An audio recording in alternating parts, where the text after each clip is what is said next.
Tere, head vaatajad!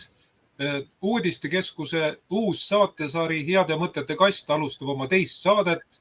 Esimene saade oli meil Objektiivist ja see sai päris korralikku vastukaja. Seal andis palju mõtteainet vaatajatele, nii et võimalik, et tuleb vastukaja veel. Ja nagu tookord ka täna on meie saatekülaliseks elektriinsener Andres Saukas, kelle kutsusin saatesse, et ta alati esindaks tehnokraadi mõttelaadi, vaataks kõrval toimuvat kaine pilguga ja ta oskab märgata ka selliseid asju, mida võib-olla humanitaarid ei oskagi märgata. Sellepärast ongi Andres Saukase hinnangud väga vajalikud, väga väärtuslikud. Tore, Andres, et said tulla. Küsin, et mis mulje sulle jäi sellest meie uuest saatesarjast Heade mõtete kast? Kas see on sinu meelest hea mõte? See on väga hea mõte, sellepärast kui me ei korda seda eesti keelest mõte, korrutame hea mõte, kas või 20 korda, vaatame, kas hakkab keegi rumalaks minema. Ei hakka, aga kui hakkame rääkima ja kiruma kedagi 20 korda taga ja kes ei ole süüdi üldse, vaatame, kuidas sellele inimesele mõjub ja ülejäänud lähevad kallale ja meil ei saa siin tekkida saates musta lammast, keda me peame peksma, kuna see lammas sündis mustana, ta on teistmoodi, aga vaatame, kui ta on veel karakull lammas, vaadake, kui palju maksab karakull lihtsa lamba mütsi asemel, nii et see on olukord, üksik teinekord maksab rohkem ja veel härrad, suured tänud kutsumast saatesse ja proovime mõistust, tarkust jagada. Ja nagu võib ka ühe sõna võtta sisse, mis võib ka meelde tuletada, et sõpra ja vaenlast saame valida siin saates, aga naaber on looja poolt või loodudest. Nii et räägime siis omavahel ja ärme naabrid ärrita. Ja need kõik on väga head mõtted ja mahuvad hästi Heade mõtete kasti. Ja kui häid mõtteid peaks saama nii palju, et Heade mõtete kast saab täis, siis järelikult tuleb teha uus, suurem Heade mõtete kast. Aga lähme nüüd edasi, sest meie tänase saate teemaks on, et Heade mõtete kastis on seakatk. Meie tänase saate Heade mõtete kast sisuks on seakatk, ehk siis kujundlikult võib öelda, et Heade mõtete kastis on seakatk. Ja vaatame, kas me põgeneme tarkade mõtete eest ära või nad jälitavad meid ja saavad kätte. Lähme nüüd selle teemaga edasi, sest seakatk on Eestit mõjutanud viimasel ajal üsna palju. Ja siin tasub meeles pidada, et siga on tähtis tegelane, eriti meie kandi rahvastele. Nii eestlastele, lätlastele, soomlastele, venelastele. Ilma sealihata, ilma seata koduloomana me naljalt ei tule toime. Ja ma mäletan, kui ma elasin Kopli liinidel 20. sajandi 70. aastatest kuni 2010. aastani, ka meil oli seal paar inimest, kes pidas siga, kuigi ametlikult jah, Kopli liinid on Põhja-Tallinnas, Tallinna osa, aga see ei takistanud inimesi pidamast sigu või siis vähemalt kodulinde. Nii et jah, siga on eestlasele väga tähtis tegelane. Ja nüüd lähme edasi. Lähme tagasi õigemini natukene minevikus selle hilise seakatkuskandaali juurde, kui Eestis avastati seakatk sigadel ja siis otsustati korraga tappa 4000 siga. Ja tekibki küsimus, et kui haige oleks näiteks inimene, et kas siis ta oleks parem eraldada või tappa. Andres, sina oled minust vanem inimene, oled elanud Nõukogude ajal kauem. Kuidas see asi oli Nõukogude ajal, kui siga jäi haigeks, mingisse suusõrataudi või millessegi, kas kohe tapeti või siis haiget sead hoopis eraldati tervetest loomadest? Palun, Andres. Tere ja mõistust, lähme siis sinna koledasse Nõukogude aega, nagu öeldakse, ma panen koledasse sellesse jutumärkidesse. Süüa ei olnud, nagu räägiti, poed olid tühjad, aga millegi pärast ei olnud neid ülipakse ja laisku ja kõik olid sõbralikud omavahel. Ja mul oli ka raske lugu, mul oli 2 venda oli, ema käis üksinda väikse palgaga tööl raudteel isa oli tuberkuloosis, tiisikuses, lõigati kops ära ja siis mina enamus veetsin Kaljuranna kolhoosis, mis oli seal Konju, Vokka ja seal Kohtla-Järve kandis, seal oma suvevaheajad, et lisaraha teenib. Sest mul oli selline lugu, et vanem vend sai alati uued asjad, siis mina pidin tema vanad läbi kõndima ja noorem vend sai jälle uued asjad, sest minust ei jäänud midagi järgi ja mul, kui ma ise tahtsin midagi uut, siis ma pidin ise teenima. Ja see ei olnud ära ja siis oligi, ma käisin seal Kaljuranna kolhoosis ja juhtuski, see suvine aeg oli, värvisin sigalad aknaid ja siis ma küsin, mis jama siin on. Vot siin oli mingi sõrataud midagi ja oli seal siis presendiga vahesein oli vahele tehtud, ummikud tuli ära vahetada, valati millegiga üle ja siis ma ütlesin, kui ma siin need aknad ära värvin, kas ma sinna teisele poole ka saan, ütlevad, et vaatame ära, kuidas on. Ja siis uurisin seal ära, üks siga suri ära, vahtu ajas välja midagi, see lahistati minema, pesti kõik puhtaks, viinapiiritus ja mis oli see, kasutati igasugused teised, kes olid haiged, neid hakati ravima. Ja oli Sanepit jaam oli kohal, see on tänapäevane, ma ei teagi, mis ta on, Terviseamet või mis ta on. Ja siis lihtsalt tõmmati present vahesein, siis kilesid ega midagi võtta ei olnud, siis uks oli nagu see sõjaväetelgil, sealt läks läbi ja kui sinna mindi, siis pesti uuesti ära, aga tavaliselt sealt poolt, kahel pool otsas olid need loomalaudad, siis sealt poolt käisid need teised, kes oli seal nagu taudi keskel, haiguse keskel ja teine oli seal ja ma värvisin rahulikult edasi ja mingisugust suurt probleemi ei olnud, lihapuudus oli ja siis ma ütlen, et mis seal toimub, ta ütles, kui on väga palju, siis see, kes ära sureb, no see siis tapetakse ära, viiakse minema. No ja nüüd mõtelge, kui meil siin need pildi peal on kirjutatud sigaga, teadku tattu tuleb Raplamaal hukkamisele 4000 siga, see annab siis, kui lülitame nüüd inimeste peale, kui on pandeemia või gripihooaeg, inimene on väga raskelt haige, tal on siis mingisugune katk veel ja paneme sinna juurde mingi, Covid oli meil, siis nad oleks pidanud ju kõik maha tapma. Selle loogika järgi küll, jah? Ei, inimene on ju looduse osa, sest loodusseaduse järgi on, kui me sööme seda siga, siis me oleme ise ka sead, sest seda öeldakse, inimene on see, mida ta sööb. Nad räägivad, sööme neid tigusid või sööme umbrohtu, siis me oleme need umbrohusööjad või taimetoitlased ja niimoodi on vanasõna ütleb ja kui me siga ei söö, ma arvan, et varsti meil lihasmassi ega liha peal ei ole, me oleme kondibuketid, kukume ümber ja kogu lugu. Aga Andres, küsimus kohe, et kuidas sai niimoodi olla, et Nõukogude Liidus suudeti haiged sead eraldada ja ei pidanudki kõiki sigu maha tapma, aga sõltumatus Eesti riigis tapetakse kõik sead maha. Nii et ei ole üldse kindel, et kõigil neil on haigus tuvastatud, piisab lihtsalt kahtlusest ja juba tapetaksegi maha. Kuidas nii saab olla? Tollal ajal olid lihtsalt haritud inimesed, ei olnud eksperte.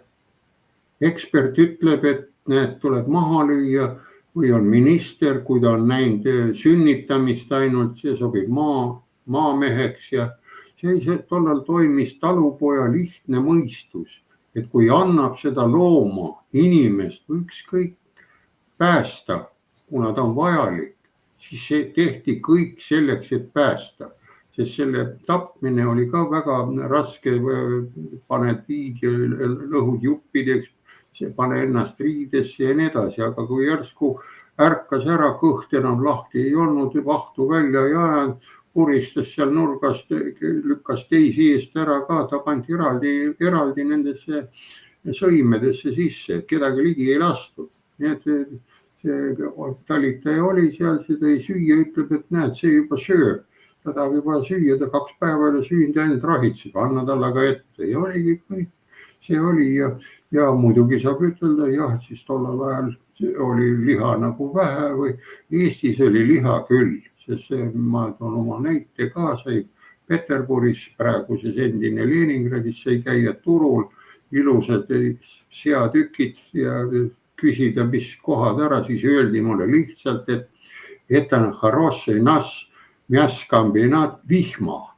Ta ei osanud öelda, et Võhma seakombinaadist tuleb, aga Vihmast tulevad. No, sealt sai siis head tükid. Meile jäid ju siin seakõrvad ja seasabad ja need olid nagu meil võtta. Aga kui oli ka, kes seal tööl käis, siis eraldati preemiana rahana inimestele sigu, nii et nälgas ei olnud kedagi. Ja kui mõtlete, kuidas need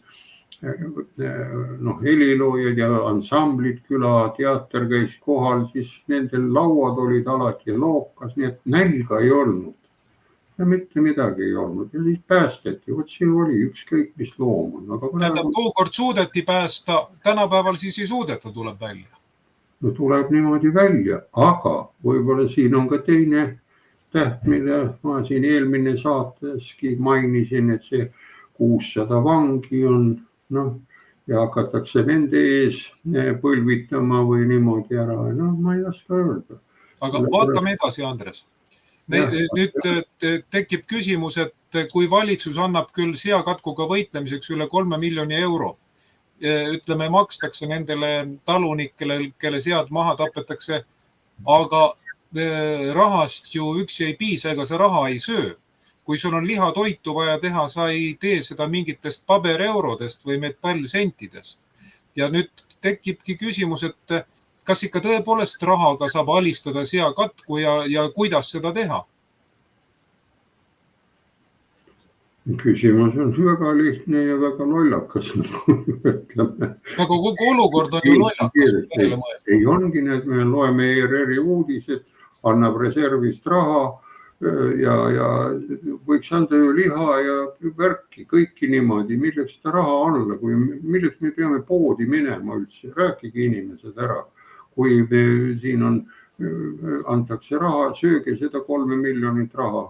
Aga ma ütlen, et jätame poed ära ja masinad sõidavad ette, siin anname liha, Ukrainas anti relvi, seal loobiti tänavale, vahet ei ole.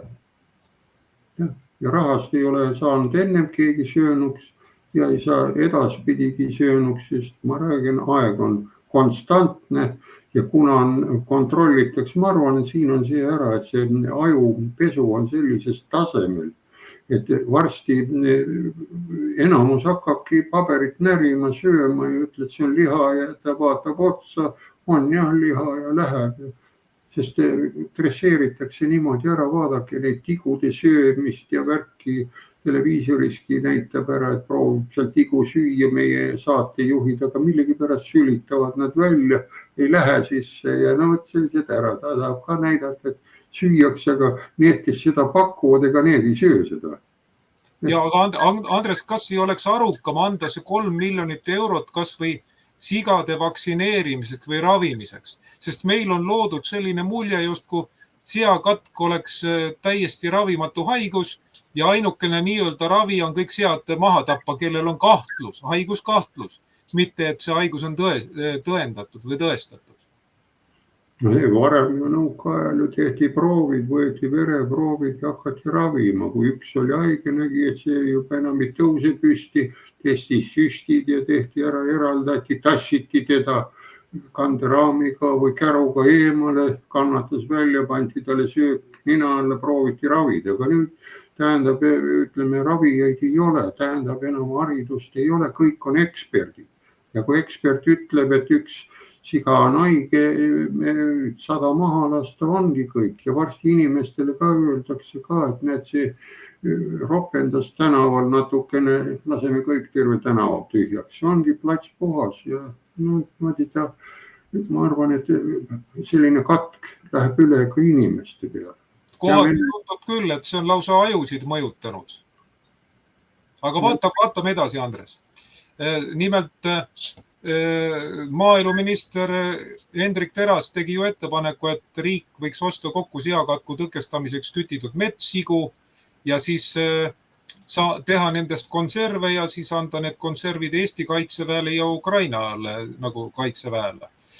Minul tekkis selline küsimus, et kui räägitakse, et seakatk levib meie kodusigadele metssigadelt ja ütleme, metssigu on maha tapetud ja nüüd tahetakse teha neist konserve ja saata Eesti kaitseväele ja Ukraina kaitseväele. Öeldakse küll, et neid metssigu, kellel on tuvastatud seakatk, nendest ei tehta konserve, ei saadeta Ukrainasse ka Eesti kaitseväele. Aga kui kindel see üldse on ja kas sinu meelest see on nagu hea lahendus, mida maaeluminister Hendrik Teras pakub? Kõigepealt vaadake, võtame jälle selle Platoni ja sellise vana mehe ära. Miks neid ka tapetakse ja kellele see kasulik on?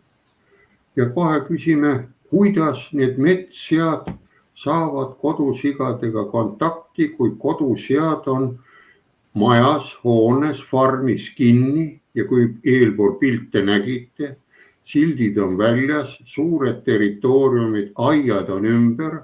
Kas need sead on siis läbi närinud, need aiad, ma ei näinud auke, nad kuidagi ei ole kokku puutes. Nii, tähendab, ma ei saa sellest aru. Sest kui see siga tulebki sinna aia juurde, laseb sinna hunniku maha või natukene kratsid vastu seina, milline kodusiga sinna saab? Ja see on õige küsimus. Mõtle korraks, Andres, on räägitud, et kui tuleb hunt metsast, tema võib suhelda see valvur koeraga, mõnikord võib isegi sugu teha, aga ei ole teada, et metssiga oleks tulnud kuhugi seafarmi koduseaga nii lähedalt suhtlema.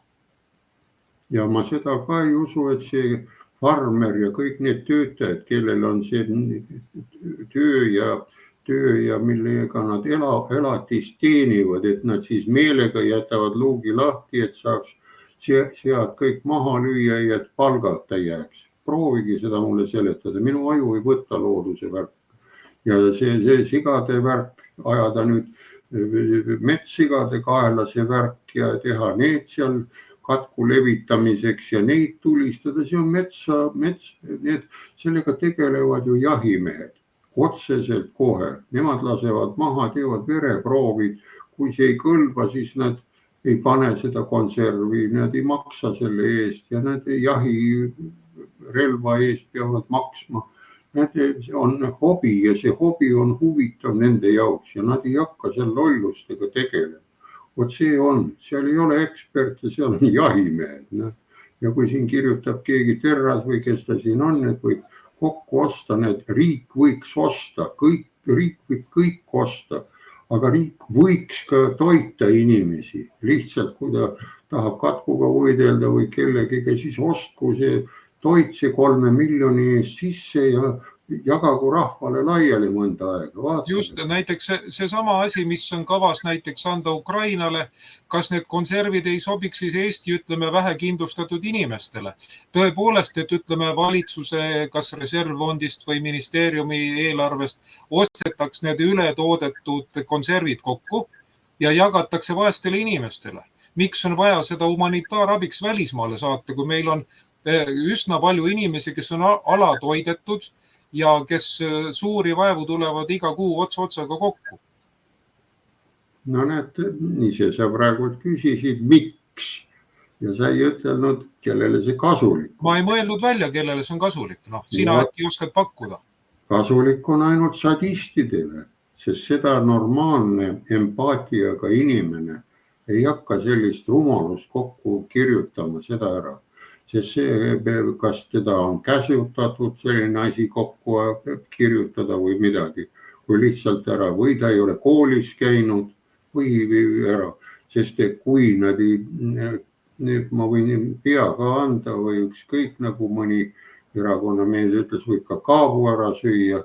Ma võin seda öelda, kui anda need küsimused AI-le, tehisintellektile, ta otsib välja ja leiab nende vasturääkivused ära, et nad ei paaritu, need ei kodusiga ja metssiga, need ei lähe kokku, nad võib-olla nõusuivavad, aga kui ta ei lasta ju sealt oma sõimest välja või sealt loomalaudas, seal ta magab pikali maas, ta on ülekaaluline, milleks on vaja teda kaaluda, aga teised on sportlikud sellised ära ja sama on ka, ütleme, koer ja hunt ja seda võib ju rääkida, nad ei suhtle, nad kardavad üksteist. Vaata, koer ja hunt suhtlevad, kui näiteks mõni hunt on kiimas, siis ta võib viljastada mõne ema selle hundi koera, kes valvab parajasti.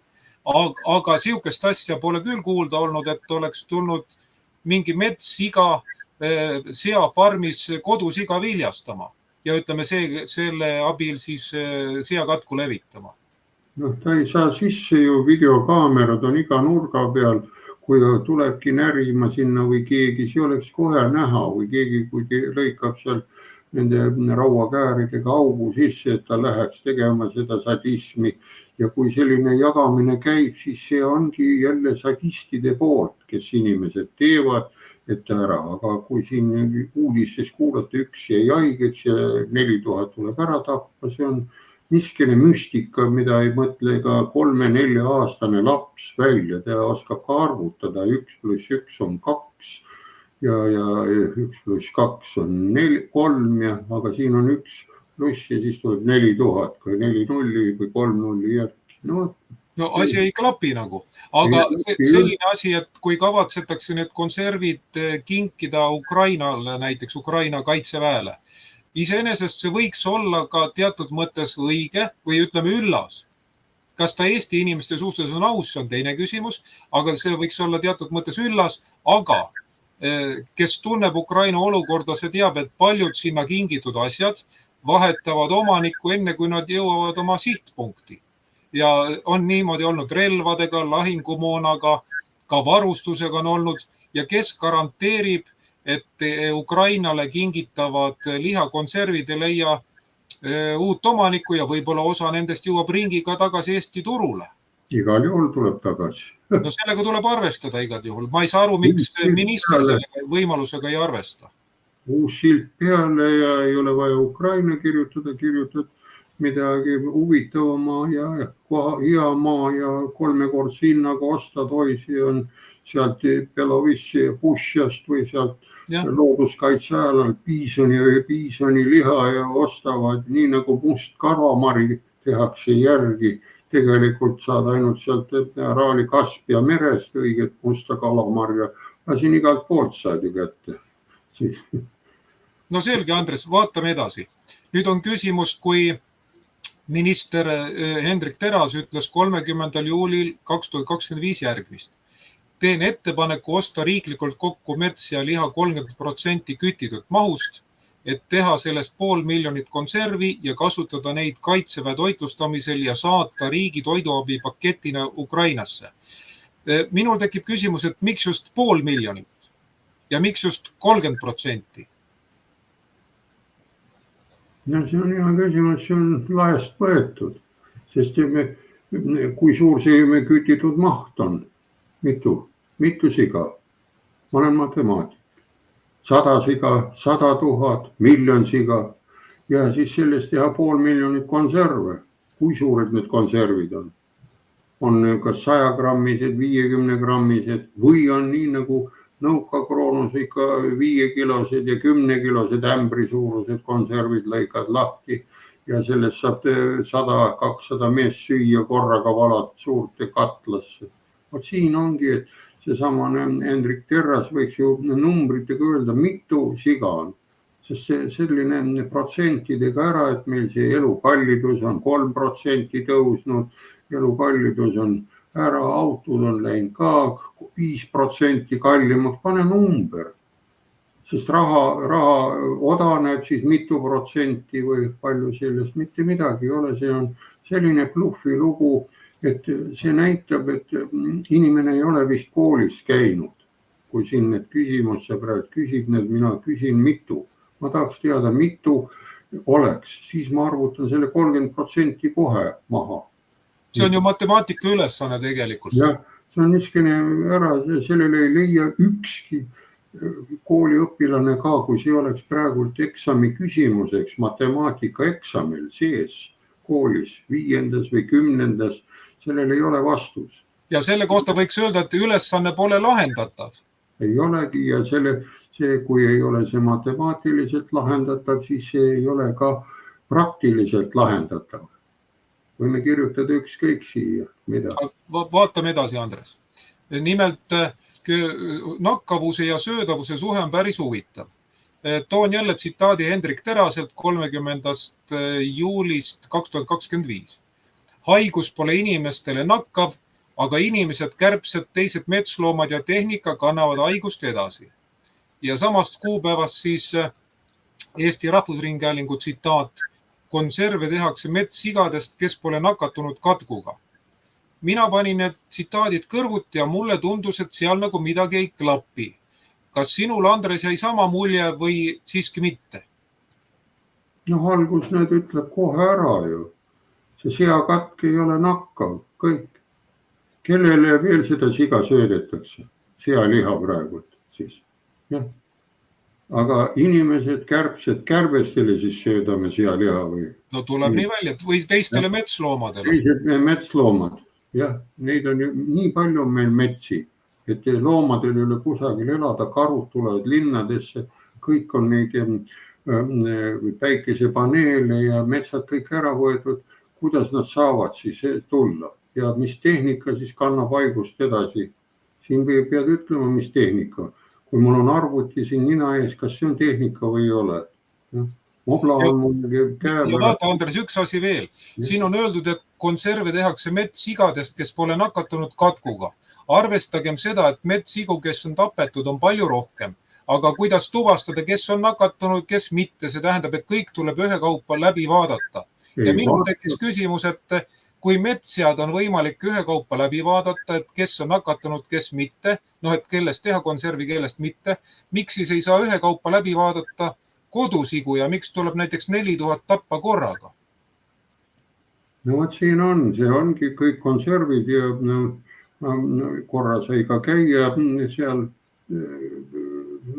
jahiseltsiga võeti kaasa aja ja siis seal, kui nad maha lasevad, siis esimene asi, nad ei lõigu ega midagi, kontrollitakse kohe üle, mis temaga teha. Kui ta on haige, mingisugune ära, saab teda keeta, saab temast seda konservi teha või on ta juba mingisugune mitte söödav, ka vana loom ja nii edasi, nii edasi. Nad valivad, keda seal lasta. Ja kui on soom ära, seda lasevad, see on nii vana, et see ei hakka hammas peale. Need on seal, ütleme, just kes oskavad valida, kes oskavad teha. Ja kui ei ole võtta kodusigade juurde, palun siis inimesed seal maaelus või kus on, võtke mõni jahimees juurde, kes näitab, kuidas tehakse või mida tehakse. Ja see küsimus ongi niimoodi, et ei kontrollita. Ja näete, kui see farmer on hädas, temal on üksinda kallal kogu see bürokraatide väli, et anname selle 3 milli, tapame maha, aga ma saaks aru, et selle 3 miljoniga ma oleks sel juhul nõus, kui ma oleks farmer. Tavai, löö nad maha, vii ära ja 3 miljoni eest tood mulle uued sead asemele. Just. Noored ja kõik tood ära. Mul seda raha, paberit mul vaja ei ole. Tehke niimoodi, kuna te olete maaeluminister. 3 milli ja maailmas tooge Soomest või kõik meie naabrid, kes siin söövad Lätist, Leedust, nagu algus oli, kuigil on, pange autosse, rekka peale tulevad kolinaga siia ja palun väga, hävitage ise, mitte mina ei pea hävitama, kuna te leidsite vea, vedage, põletage, raiuge tükkideks kõik ära. Ongi, aga tooge tagasi, et ma ei pea inimesi töölt lahti laskma. See on inimlik empaatia, aga kui te tahate inimesed lahti, siis ärme mängi sigadega, ütelge, et siin Eestis ei ole vaja sigu, meil on vaja siia lambaid ja muud liha, et tulevad meile siin asendusliikmed, mitte eestimaalased, vaid ei tea, mis maalased. Õige lähenemine, Andres, ja sa pakkusid ka lahenduse välja, et tuleks kaasata kas või jahimehi, sest kui näiteks seal seafarmis, kus on kahtlus, et on seakatk, ei ole inimesi, kes suudaks tuvastada, kellel sigadest on, kellel mitte, siis tuleb spetsialistid kutsuda. Aga vaatame nüüd edasi. Nimelt minul tekkis küsimus, et miks on vaja seakatku ohjata ja see küsimus tekkis mul siis, kui ma 1. augustil 2025 lugesin Rahvusringhäälingus kuidas Madis Kallas ütles, et seakatku vastu võitlemisel on nõrgim lüli Venemaa ja seal uudiste alguses öeldakse, et seakatku levikut on võimalik teatud piirini ohjata, aga teadmatus Venemaa metsades ja farmides toimuva osas teeb olukorra ennustamatuks. Ja minul tekkis küsimus, et kuidas seakatku ohjata, sest ja seal samas artiklis ütles ka Madis Kallas, et erilahendusi seakatku ohjamiseks on kasutatud juba 10 aastat tagasi. Ja miks mul see küsimus tekkis? Sellepärast, et tuleb mõisted selgeks teha endale ja sõna ohjamal on nimelt järgmised tähendused. Esimene on ohjadest juhtima, teine on tööd otseselt korraldama ja siis kolmas on tippjuhtimisega võrreldes madalamal astmel juhtima. Ma panen korraks tagasi ja küsimus on uuesti, et seakatku levikut on võimalik teatud piirini ohjata. See tähendab, et siis juhtida ja tekibki küsimus, et kes siis nagu juhib seda seakatku ja kui seakatku kõrvale või ohjamise kõrvale panna, siin on näide võetud Eesti õigekeelsus sõnaraamatust, kus on need tähendused ilusti olemas, ohjab hobust, ohjab osakonda ja nii edasi. Ja ka nüüd väga sarnane sõna on ohjeldama ja sellel on hoopis teised tähendused. See on ohjas hoidma, talitsema ja taltsutama. Ja siin palun väga, jällegi Eesti õigekeelsus sõnaraamatust on väljavõte, kus on öeldud, mida tähendab sõna ohjeldama. Tähendab, endine minister Madis Kallas, ta ei tee vahet sõnadele ohjama ja ohjeldama. Või ta tahtis tõepoolest öelda, et seda seagripi ohjatakse, tähendab juhitakse. Andres, kas sina nagu tehnokraadina oskad seda ivasit üles leida, sest mina esimese hooga ei osanudki. Ma ei saanud aru täpselt, mida Madis Kallas silmas pidas. Mina näen siin sellise vastusena lihtsalt seda, see on mingi Google Translate'iga mingisugusest teisest keelest võetud. Ja sellepärast ei saagi aru. Ja toon lihtsa näite, kui hakati tõlkima või tõlgiti üldse tehnokraatlikult keelt, tehnilist keelt, siis auväärt, nüüd sai hiljuti 99-aastaseks professor Endel Ristein ütles lihtsad sõnad, kui on meil vaja eesti keelde midagi tõlkida teistes keeltes, siis tuleb võtta 3 keelt appi, prantsuse, saksa ja vene keel. Ja siis kontrollida neid, mida need ütlevad. Vot siin ongi nüüd ohjeldame, nagu nüüd ütleme, et meil on neid ohjeldama, ohjas pidama ja me kõiki kinni pidama, taltsutama, peksma. No loeme siin talitada ja taltsutamine on ju nuudiga selga, et ta liiga palju karjub või röögib seal või ja ongi, peame selle ära ja ohjeldamine on hobusi ees ka ohjadesse panema, et teda juhtima, sealt sõna on tulnud ju, hobuse ohjas hoidma, ütleme kedagi. Ohjas hoidma ja ohjendama, ohjad võtma. See ongi nüüd hoiame siis seda seakatku niimoodi ära. Ja kui sa hoiad ohjadest kinni, tähendab sina ju juhid seda seakatku. Just. Mitte keegi teine. Samamoodi kui see ohjeldamine, siis sa taltsutad ka, siis sa võid seda katku juhtida ja siis sa taltsutad. Tähendab, sa levitad ja võid ka ta likvideerida. Nagu mõlemad asjad siis tuleb välja nii ohjeldamine kui ohjamine. Täpselt nii. Ja vot siin ongi nüüd selle ministri või selle bürokraadi või selle lugu. Aga kui ta lihtsalt tõlkis ringi mingisuguse, siis sealt tuleb hoopis midagi muud välja. Aga Andres, äkki on põhjus selles, et eriti just Z-põlvkonna omad, aga mõned ka nooremad, nad mõtlevadki inglise keeles ja automaatselt tõlgivad inglise keelest eesti keelde oma mõtted, kuigi nad ametlikult rahvuselt on eestlased. No ongi need, nagu olen alati ära, et minu erakond on nii, nagu Juhan Liiv ütles, erakond on eesti keel. Tähendab, kui ma selle keele viskan minema, siis ma ei ole eestlane, ma ei ole eestimaalane, ma võin olla siis metsas kuldnokk või elevant või kes teen muu seal. Või kas või metssiga. metssiga täpselt rõhk ja niimoodi on ja kuna praegult kui siin on näha, et siin ei saa seda seakatkaras ei ole ka ära mingi Aafrika katk on juurde mõeldud, siia võib-olla võiks olla Ameerika katk või ma ei tea, mis ära ja siin oli eespool ka midagi, et Venemaa on kõige ära, võib-olla Venemaa seakatk või korra. Ma ei oska öelda, võtab kohe nagu pool vanduma, sellepärast, et ma kuidagi moodi ei salli eesti keele lägastamist. Ma toon lihtsalt näite Nõukogude kroonust. Ma läksin sinna, olin ainukene 100 inimese või 100 sõduri peale eestlane üksinda. Ja kuna ma ei viitsinud seda poliitikat ja seda kirjutada ja ära, osteti meie enda soldati raha eest, see oli 4.12 oli palk, see oli viinapudeli hind kuu aja peale. Osteti kaustikud ja sinna pidi siis kirjutama poliittunde, mida ta loeb ette seal. Siis ma ütlesin, et mina ei jõua, sest te peate terve lause ette lugema, siis ma kuulen ära, sest tagurpidi pean hakkama tõlkima. See võtab topeltaja ja teie, kui tahate nüüd 45 minutit ära, siis te saate oma materjali 20 minutise saate siin ära. Ei, teeme siis nii, et sa siis kirjuta eesti keeles. Ja ma kirjutasin siis eesti keeles kodustele kirja sellel ajal, vaatasin mõtliku näoga selle politrukile otsa, kes seda punapööret serveeris. Meil vaatavad praegu rohepööret hooga otsa, muudkui kirjutavad inglise keeles ja muud. No see pöörde vahe ei ole.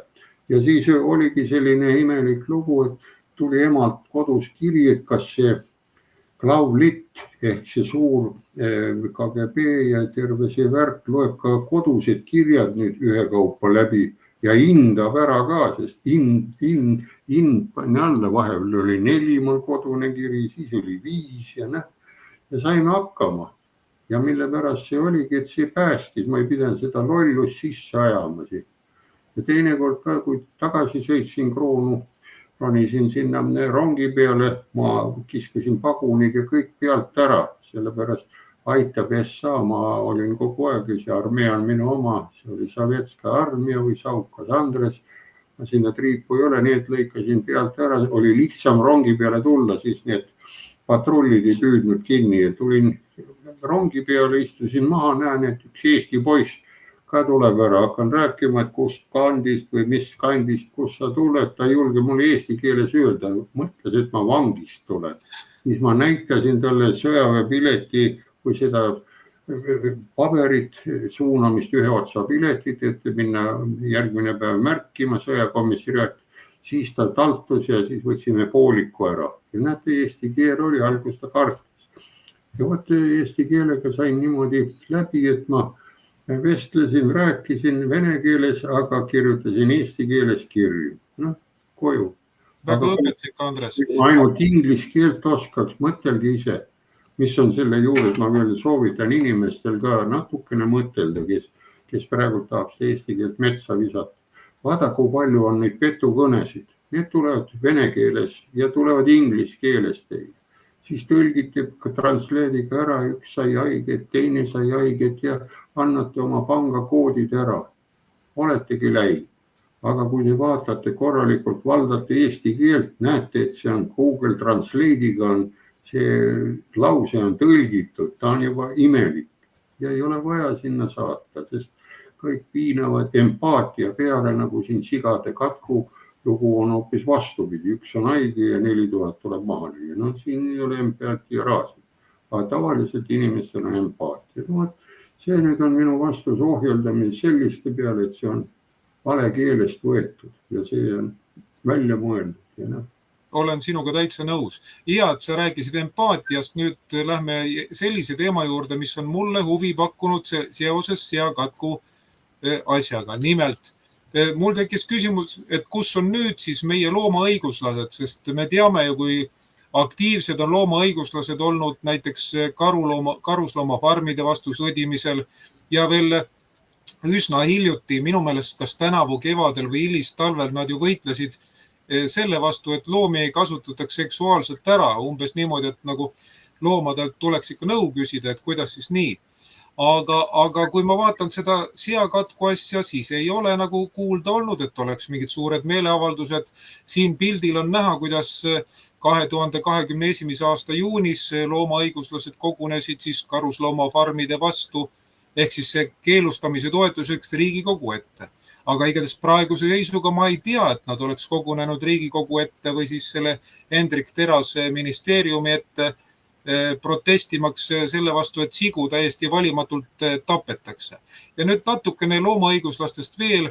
Eesti loomaõiguslaste lipulaevaks võib siis pidada mittetulundusühingut Loomus. Siin ma tegin kuvatõmmise sellest artiklist, mis on või seal Vikipeediast pärit. Ja nüüd ma kirjutasin välja ka sellise huvitava asja, et seesama MTÜ Loomus esindab loomi aruteludes. Ma ei mõtlema, et kuidas.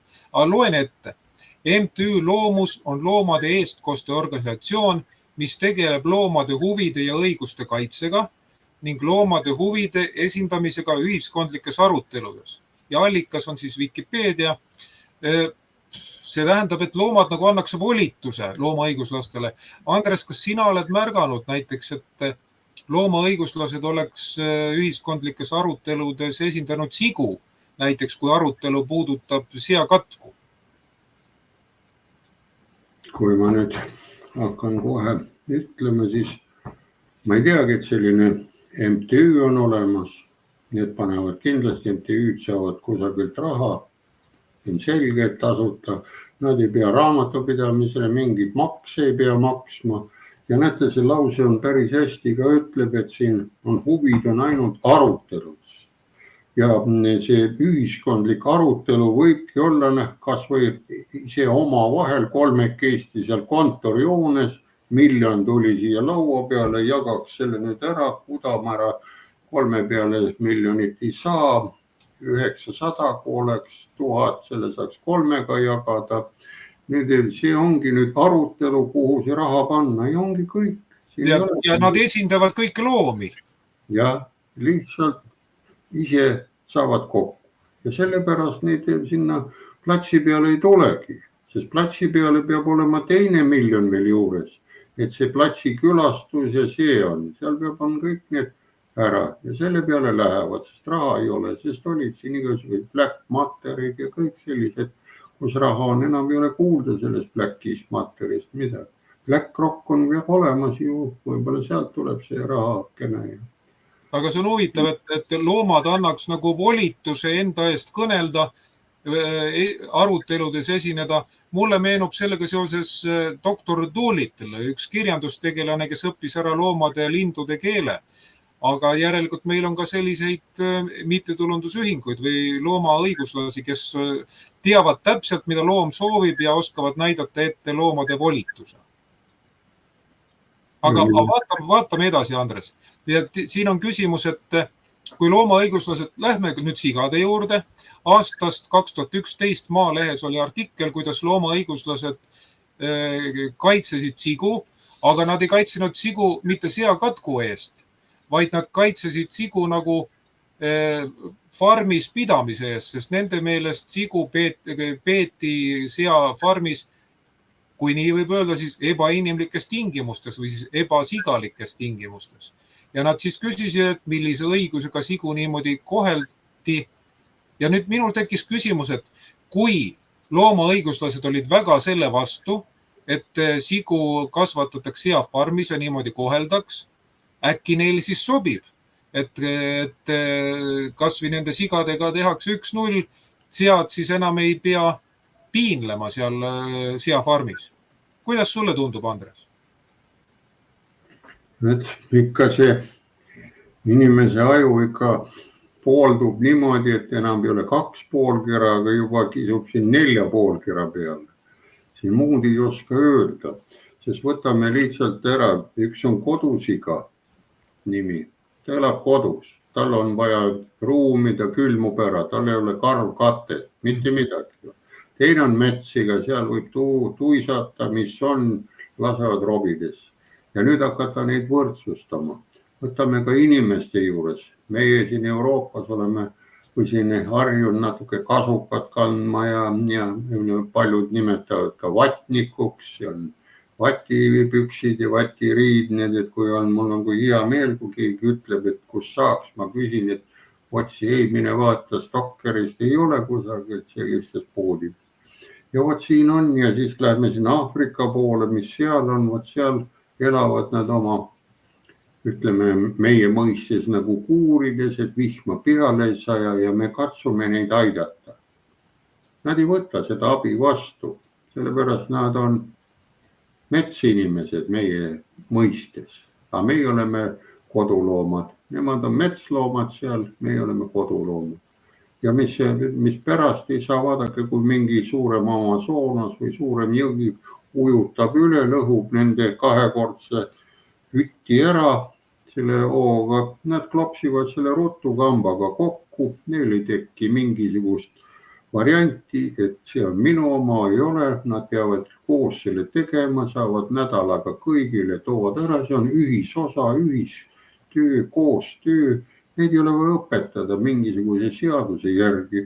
Tuleb järgmine, nad teavad, paari aasta pärast tuleb jälle üleujutus ja minge proovige nendele mingit rohepööret seletada või midagi sinna. Nad teavad, et see korduv tsükkel, aeg töötab korduvalt, õhtu, hommik ja üleujutused sellel ära ja siis natukene imestavad, et 3 aastat on möödas, see aasta ei tulnud üleujutust, kus see jäi, teine ütleb ära pabista, kuu aja pärast võtta, natuke jääb hiljemaks. Ja niimoodi nad suhtlevad seal ja me läheme, teeme neile, sõidame paadiga ja loeb meie neid lollusi kokku. Ja ise me oleme niivõrd abitus seisuses, kui mingisugune asi laguneb. Aga Andres, mida sa pakud, kui kaua võib praegu minna aega, et loomaõiguslased tormavad kaitsma ka neid sigu, olgu siis kodusigu või metssigu, keda seakatku kahtluse tõttu maha tapetakse? Ma arvan, et nad ei tule välja, sellepärast nad on juba rahaga üle hellitatud ja hellitatud laps või inimene teab, et iga kuu või iga aasta tuleb selline summa ja nii mitu inimest on ja selle eest pead mõne plakati joonistama, võtad vanad plakatid ja saadad ära ja siis nad saadavad mõne, kes ei tea midagi ja annavad sealt ka mingi kopika raha, nii nagu see Ukraina Maidan tehti, anti raha nendele seal telkijatele ja nii edasi. Ja kui inimene ei saa sellest aru, siis ta on ju täielikult ju ajukäärde puudub, nagu ütles see uurija meil see filmidest on hallid ajurakud, need on juba punaseks läinud või roheliseks seal ja mitte midagi sa ei mõtlegi välja. Seda ütles Hercule Poirot, jah, tema oli väga uhke oma hallide ajurakkude üle. Aga Andres, toon mängu sellise asja nagu loomaõigusluse seos inimõigustega. Ja loen ette, mida ütles loomaõiguslane Mari Frühling Delfile 11. augustil 2022. Mõtiskledes, mille eest loomaõiguslased tegelikult seisavad, siis mõistagi on teema keskmes loomade heaolu ja nende õigus elada kannatusteta elu. Seega, kas loomaõiguslus tegeleb kaudselt ka inimõigustega? Väidan, et just nii see on.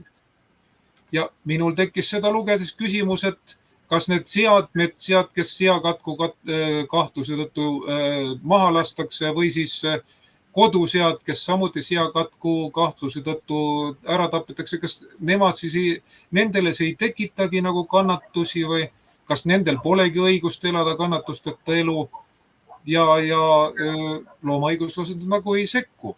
Ja kummaline, et väidavad, et loomaõiguslus tegeleb kaudselt ka inimõigustega. Millist seost sina, Andres, siin näed? Kas siin on seos? Talle viimane see lause ütleb, seega kas loomaõiguslus tegeleb ka kaudselt inimõigustega, see on otseses seoses.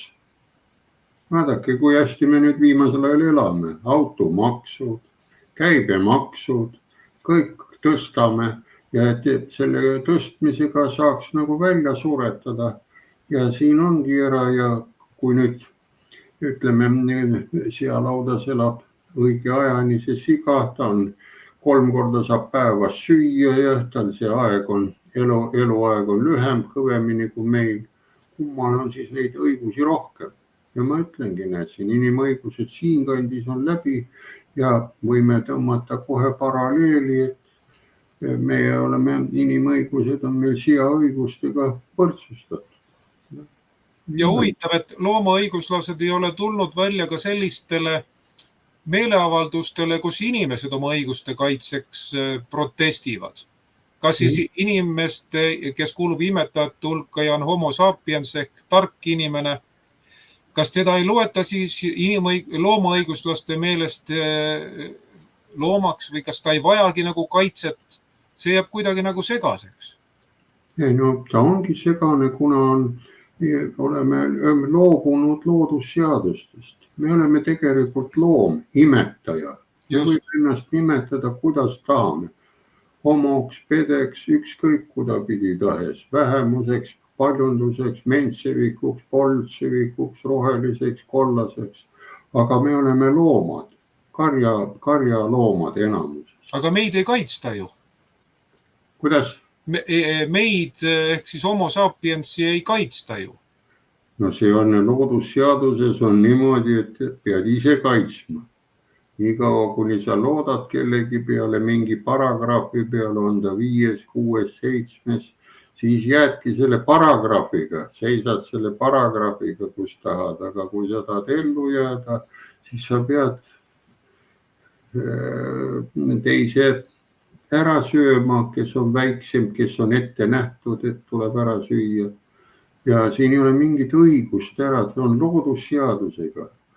Näiteks võtame lihtsa, kuidas võib koostööd teha, võib-olla ei paku huvi, krokodill ja kannuskiivitaja saavad nii hästi omavahel ühistööga läbi. Kui te teate, kes on hambaarst, krokodilli silmade juurde lendab linnukene, krokodill teeb suu lahti ja siis see kannuskiivitaja hakkab hambaid puhastama, nokib seal endal kere täis, istub nina peale, sul on täna hambad puhtad, ma lähen koju, mul on seal pojakesed, linnumunad, ma pean seal söötma neid ja siis oksendab seal välja ja me räägime, see on oksendamiseks, aga ta juba oma mauhappega väikestele oma poegadele tegi kergenduse. Ja tegemist on koostööga ju. Koostöö ongi. Koostöö ja ühistöö tuleb sinna ja mitte midagi. Üks on väga pisikene, teine on hästi suur, aga meie teeme siin koostööd millega. Otsime siin mingit inimõigust, loomaõigust, siis tapame inimesi, tapame sigu, tapame loomi. Kus on see koostöö? Kui on see nüüd tänapäeval ongi see koostöö. Vaatame edasi, Andres. Et minul tekkis küsimus, et kas sead saavad jälle filmistaariks. Ja see meenus mulle sellega, et seoses, et aastal 2003 tuli ju kuulutus, et kui sa tahad filmistaariks saada, siis osale filmis Sigade revolutsioon. Ja siis, jah, tookord aastal 2015 oli ju samasugune lugu, kus sea katku tõttu maha tapetud sead tapeti või maeti maha, aga siis selgus, et nad olid maetud nagu liiga madala mullakihi või selle õhukese mullakihi alla ja siis nad hakkasid, see osa hakkas sealt nagu välja tulema uuesti. Nad polnud elusad, aga hakkasid tulema ja siis tekkiski selline pilt, kus nagu sigade laibad juba kummitavad niimoodi. Nii et kui mõtlema hakata, see ei jäta nagu muljet väga sellisest helgest tulevikust. Arvestagem sellega, et kui Eestis kas või ütleme pool seafarmidest on sunnitud oma sead maha tapma, see on kõva pauk ka eestlase toidulauale. See ei ole lihtsalt niisama, et sigu enam ei ole, sest sa võid nende eest küll raha maksta, aga kui sul pole sealiha süüa, sa pead hakkama putukaid sööma. Nii et minul tekibki küsimus, et kas tuleb uus sigade revolutsioon? No ma seda arvan, et see tulebki, revolutsioonid ju toimuvad kindlate perioodide tagant, aja tagant. On ta nüüd sigade revolutsioon või on ta muu revolutsioon, aga seda tahetakse.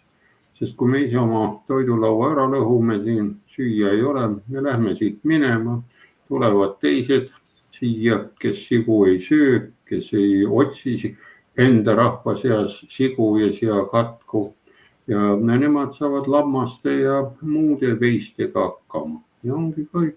Nemad on elujõulisemad siis. Elujõulisemad ongi sellepärast, sest me ise oma loomi hävitame, oma toidulauda hävitame. Mina ei kujuta ette, kui mulle restoranis tuuakse näiteks mingisugune söök ette ja panen rusikaga taldriku pihta, kõik lendab laiali, ütleb, mina seda Eesti kraami ei söö, see on sealiha, ma olen ise eestlane ja aitab. See on teil niikuinii seakatku teid. Ja proovin niimoodi siis 3, 4, 5 päeva käia. Pikalt ma niimoodi lärmata suudan. Nii et vaatavad lollakas, las läheb, raha ei küsita. Aga ma olen nälgas varsti. Ja, ongi kõik. Karm, aga tõde ja loodame, et meie tänane saade paneb päris paljud inimesed mõtlema, ka need, kes annavad väga kergekäelisi käske või lube sigade maha tapmiseks. Ja kui meie vaatajatel tekib mõtteid, palun meile teatada sellest, kirjutada kas või elektronkiri aadressil info@uudistekeskus.ee. Sulle, Andres Saukas, suur tänu selle eest, tulid, aitasid meil asja kainelt ehk siis tehnokraadi pilguga hinnata.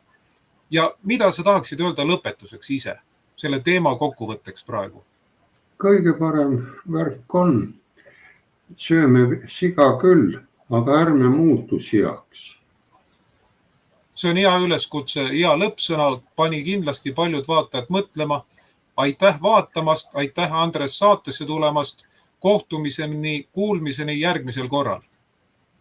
Nägemist.